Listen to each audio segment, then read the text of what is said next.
I was always fascinated with the production side of the glass, but I had to burn out the artist years in me before I was content to stay on that side of the glass.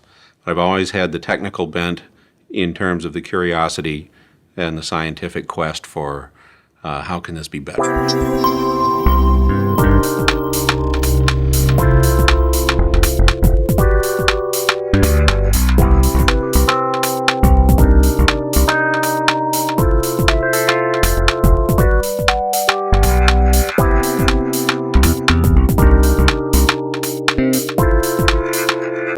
John, why don't you give me 44 years and 44 seconds? No problem. I started playing guitar in 1961 and joined my first band in 63. Actually played my first professional job in 63 at a very young age, and in 1965 made my first record when I was 14 years old. Came out when I was 15, and that led to pretty much the end of my childhood in a certain way, but also a fascination with the studio business. I was really curious in how the engineer got the sound and why he placed his mics where he did and why this box was patched in for the vocal mic and things like that. And he was good enough to tell me and actually asked me to go out in the studio and move around in front of the drum kit and tell him where I would place the mic, where it sounds the best. There was one overhead in those days. So that lit a little fire in me, and I really got the desire to learn what went on in the recording process. Went on to make another single in 67 and my first album in 69. Then worked as a touring and session artist for a number of years, moved to Maui in 79, and worked in radio for years and started making some Hawaiian records. And that's when I really got into production and engineering. The engineering by default. It was only by remembering what people had done in my records. I had produced a couple records in Hollywood studios in the late 70s, but I had not been the one to literally mic up, EQ, print to tape, mix. I made those decisions, but I hadn't actually twisted the knobs until I got conscripted to do a couple of Hawaiian records. And there was an old rundown studio in Hawaii that had the monitors were bad, so I bought a new set of JBL monitors. They didn't have a digital reverb was just coming out. They didn't have reverb, so I bought a 224. I bought some microphones, and I finally realized, why am I paying them $85 an hour for the room and putting in thousands of dollars of my own equipment? And I went out and started my own small studio. Off we went. In 1989, Walter Becker and I built a real studio up on the mountain in Maui and did Donald Fagen's Comic Kyriad record and Walter's 11 Tracks of Whack. Also did records for Buffy St. Marie and Willie Nelson and some other people up there, and still fed my Hawaiian label. It was good. Moved back to the mainland in 92 when he bought me out and built a big studio in Phoenix. That was a mistake. There's no business in Phoenix for the record industry. Moved back to Los Angeles and worked with the architect who had built the Maui and Phoenix studios, and David Lynch was one of my clients. In 1997, he hired me away to run his room, saying, in a sort of a quote, "You're the only one that knows how this room works, you're going to have to run it." And I said I couldn't afford the pay cut. And he laughed and I laughed, and about a week later I said, "I'd like to talk to you about that offer. If you were serious, I'd like to talk to you about it." There we went. We have an album out together. We're still going to finish our second album and do some other projects. But I've moved up to the Bay Area, San Francisco Bay Area, Marin County in particular, and am renovating a grand old studio in the Bay Area and building a film mix room onto what had been a surround music mix room there. And we're going to start mixing films and do sound design for games, video projects, that sort of thing up there. Well, we're pulling out a 96-channel large analog console from a very famous maker I shall not name and replacing it with a new Digidesign dual operator icon system, which is the marvelous new front end for Pro Tools. And it'll be built in a film configuration with 64 faders on 2 master units. And we'll be running 2 large rigs with lots of extra cards and processing power, and the full waves package. Because film mixing de facto occurs in Pro Tools. So I intend to use all of the tools for music recording and mastering that exist in the Waves world. We're going to just have the systems loaded with everything you need for music and film production. And we will be doing sound design. Now, here's an interesting phenomenon. The video game industry, which outstripped the film industry last year in terms of gross ticket sales, the game industry generated a number of billions of dollars more than the film industry did in ticket sales. They're paying much more attention to raw sound gathering, the script, the dialogue, the equivalent of film ADR. You bring actors into a studio to record the voices for the games and all the voice options. And they're hiring stars to do that. They're hiring good studios to do that. The larger game companies have built their own studios. One game company has built something like 14 studios. But all the mid-level and some of the larger game companies haven't gone into their own production. They still farm out the audio production. Some companies are scoring games with orchestras. Some have gone to St. Petersburg, Russia. Some have gone to London to score games. Top rock and pop bands are introducing new songs off their new albums in new video game releases. Video games are hiring Hollywood sound designers to build the effects in the games. So we're going after that business as well, because that's a lucrative studio business with happy, willing, paying clients. And when you can pull out an arsenal of tools like what Waves produces, it makes the job go quickly, it impresses the clients with the quality, and you can build the effect that they want.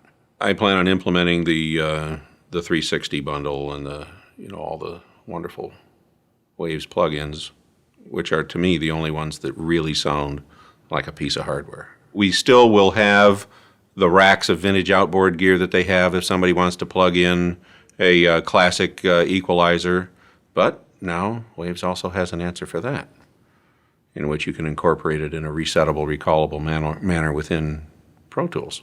Spiders like to live between the knobs of the rack gear in the credenza, and once in a while we broom them off. Other than that, give me a Renaissance EQ.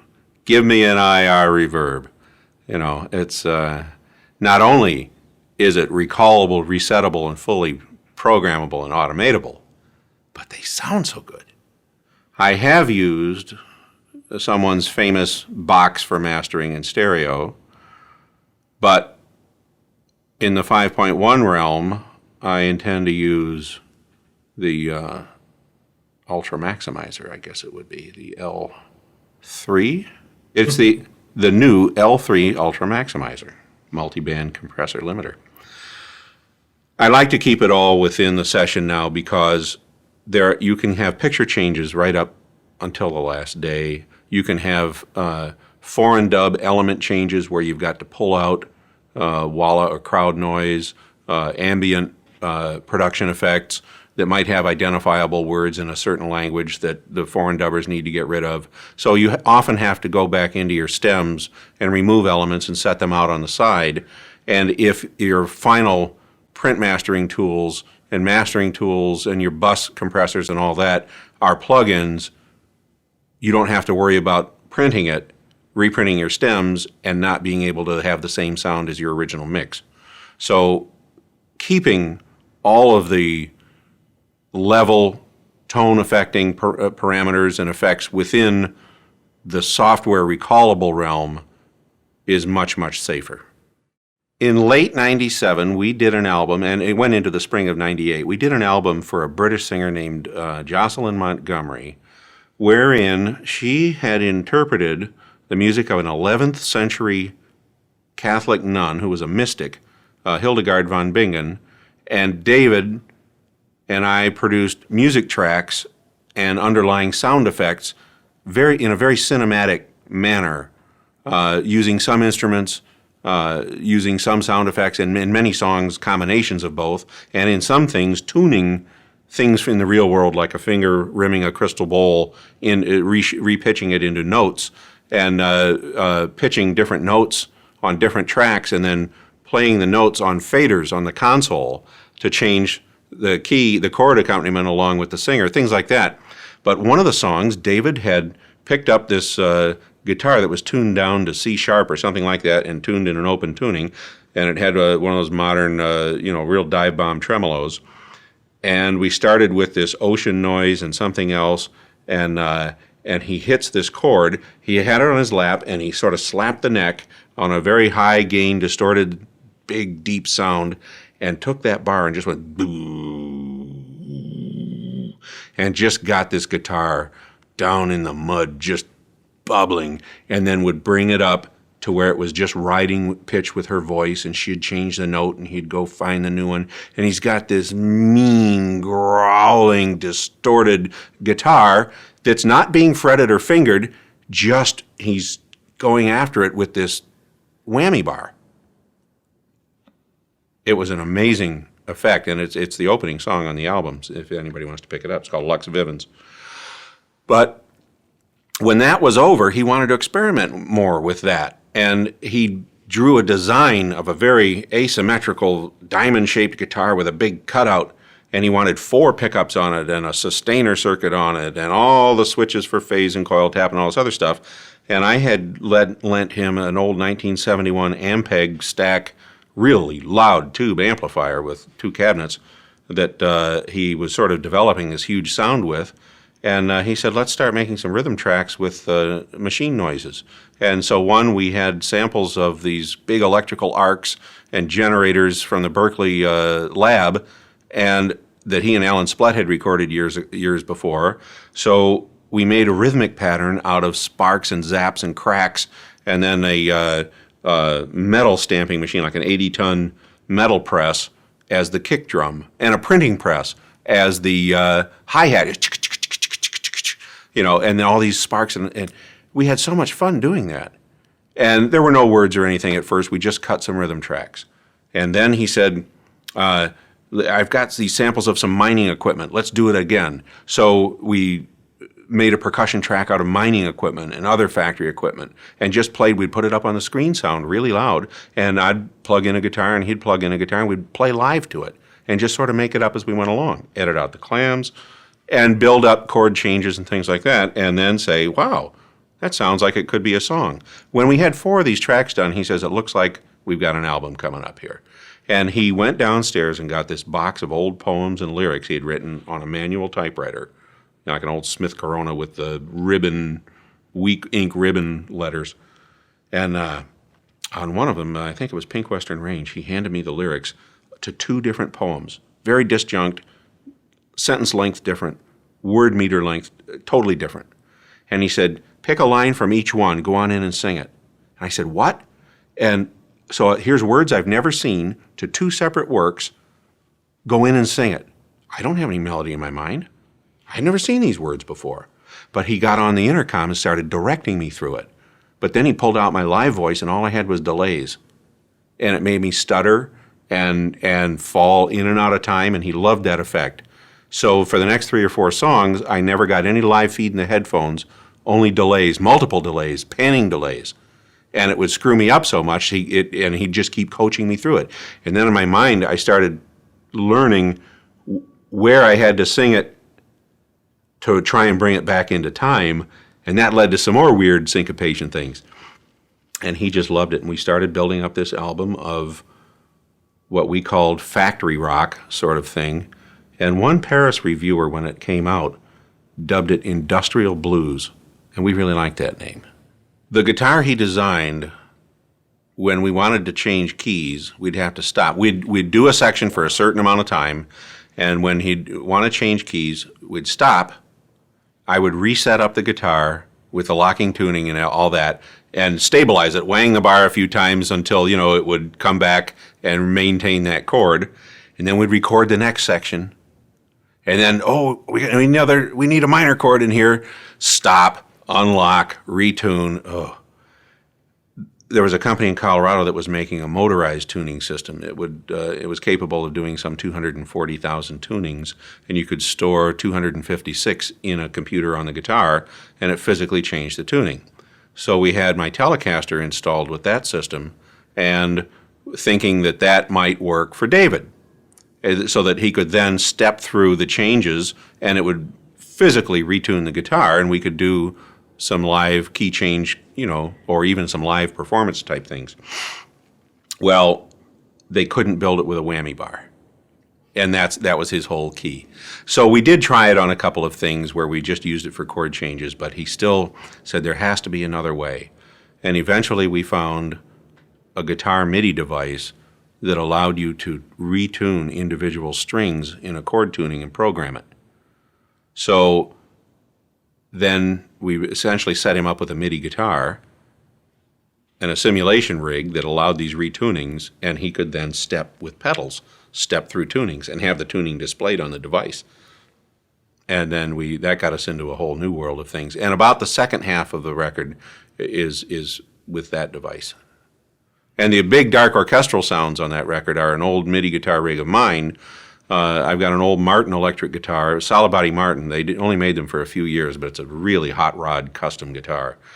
And I've got a divided pickup on it and an old Roland MIDI rig and this rack of analog synthesizers and a couple of things like Proteus playback devices that I built actually during the Fagan Kamakiriad record. And I call that the Guitarchestra. When he gets an idea, we've got a lot of it already in the can, but when he gets an idea or wants me to sing on one of the existing tracks or something like that, he'll call up, zoop, I'll fly or drive down. If it's a one-day deal, I'll probably fly down. If he wants to start working on a new song or get a lot of vocals down or something like that, or do sound effects for the new video project, then I'll just come down for a little block of time and we'll work on it. But he wanted to learn the studio himself. We got rid of the old analog console that was very, very difficult to operate and put in an icon that, so he's all Pro Tools based in the recording realm now. And he's learning the plugins and learning how to operate the thing. He already was very active in mixing. He knew a lot of Pro Tools. He'd say, hold on a minute, and push me to the side. He'd say, I want to make this cut, or sometimes it's harder to say something to somebody and have them do it than it is to just do it. Or he'd come in and maybe I was being a little conservative with volume or pan moves or something like that, and he'd go, just to see what happens when it does this, or if it's a filter on a Renaissance EQ or something, and doing something crazy. So he's always been very hands-on. And in the film mixes, he'd have a good bank of 16 faders to work. So he was always hands-on in mixing the films too. And he was very hands-on with Alan Splett and designing sound and mixing all the stuff from Eraserhead onward, from the short films onward. So sound is a passion of his. He wanted to build a studio for over 20 years. He and Alan. Alan didn't, he unfortunately passed away before it was realized. But, so Dave, I had some other ventures coming up and he wanted to be more hands-on, so now he's sort of doing the basic stuff himself. David is a very visual verbalist. In other words, he won't say, I want a Q of 0.7 and 3 dB of gain at 2.5 kilohertz with a delay on it. He'll say, I want her to sound like she's singing in a stone canyon, a black marble canyon. Oh, excuse me. I think I'll go to this software device or this hardware box and look up Black Stone Marble Canyon Echo. Or, small closet, tiled closet EQ. No. So you get direction and you have to interpret that and you have to imagine on the spot the sound of what he's trying to convey and then go and click through your device possibilities, your plug-in possibilities, and just pull up something and start tweaking. I think David has one of the most interesting websites I've ever seen. DavidLynch.com. Yeah, tell me a little about that. You must have been involved in that development. All the sound. And there are a couple of series on the site. One is an animated series called Dumbland, crude, lewd cartoons. It's not really lewd, but it's crude. And it's intentionally that way. Another series called Rabbits, sort of an existential, you just have to see it, I can't describe it. And another series called Out Yonder that he does with his son Austin. And then video experiments and some oddball art things and some little video clips of things like one day in the garden, a ball of bees appeared in a bush, just a ball of bees. And he set up a camera and just photographed it. And it was fascinating to watch. Another day, hundreds of thousands of painted lady butterflies were coming through LA and landed, and he's got these big fields of ice plant, the purple flowering succulent ice plant, and these orange butterflies sat down in it and were flitting about in it.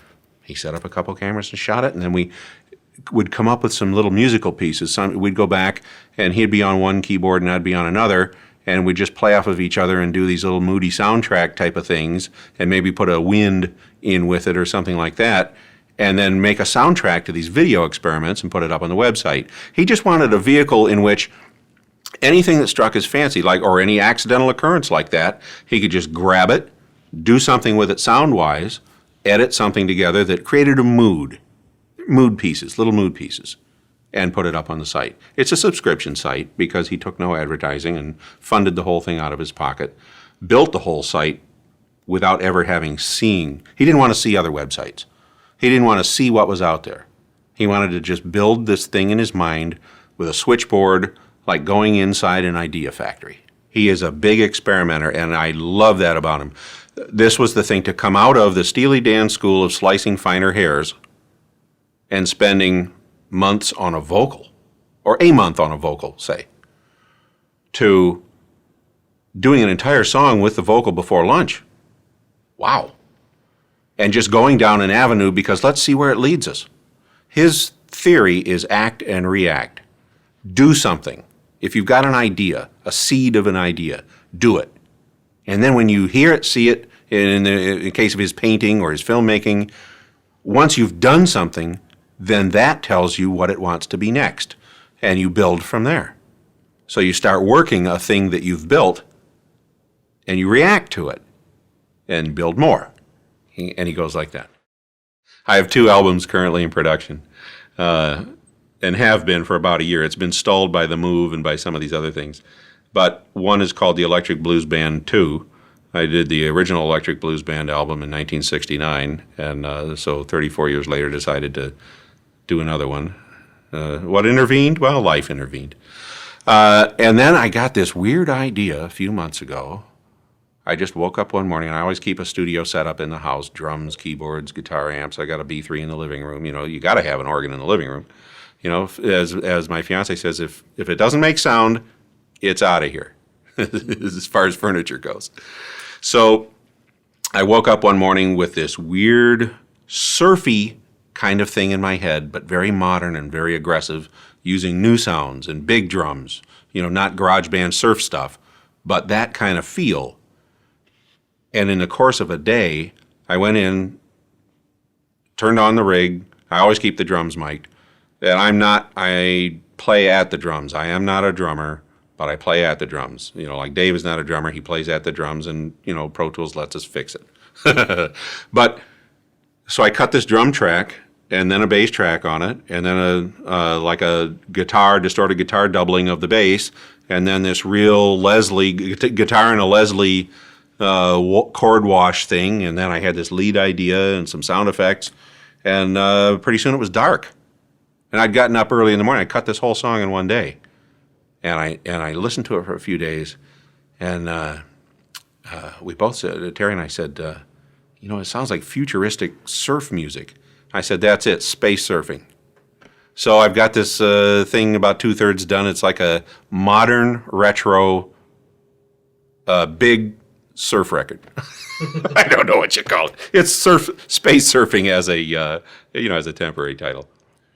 Mulholland Drive was the first project, long-form project, that we tried. We didn't mix it entirely within Pro Tools, but we did a lot of sub-mixing, and a lot of the effects, applied effects, were done in software, whereas in the Straight Story, we were using a lot of outboard gear still in those days in an old Pro Tools 3 rig.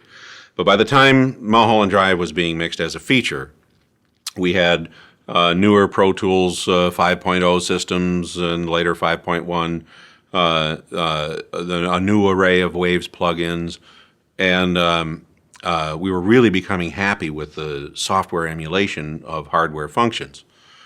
Well, one of the primary tools that you use in film, in dialogue and production sound cleaning, is this little device that Dolby made years ago called a Cat 43. It's some sort of I don't know if it's a multi-band compressor because they never say what their boxes are, but it's some sort. I think it's a multi-band compressor, expander, limiter. It's a dynamics processing tool with essentially one slider, less and more.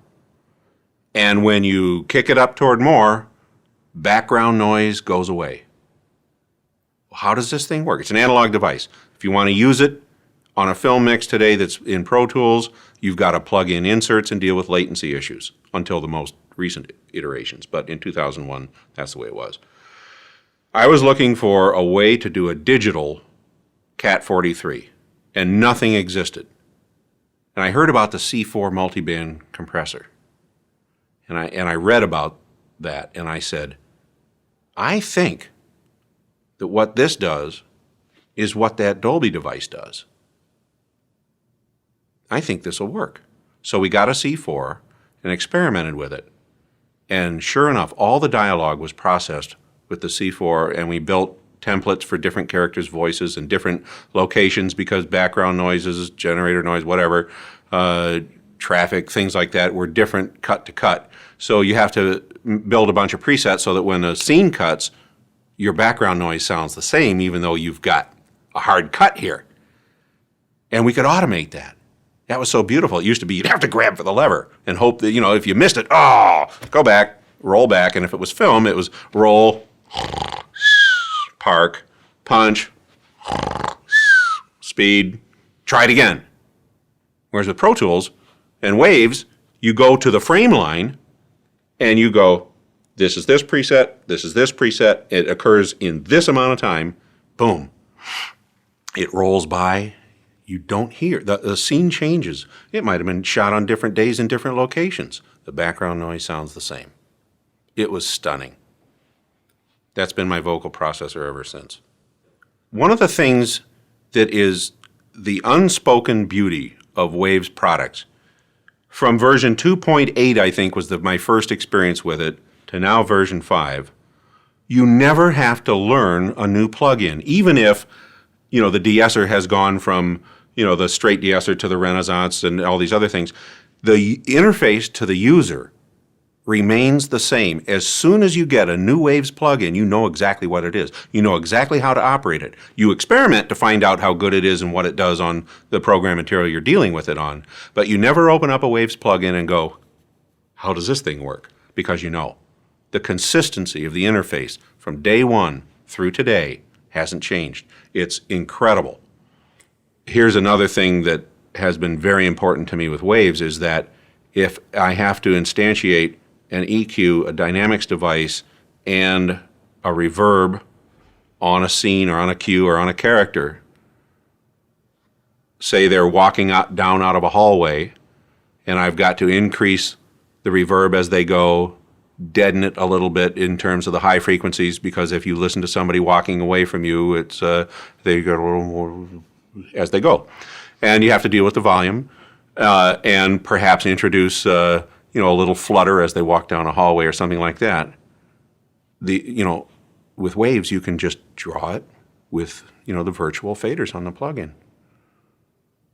It's there. It's beautiful.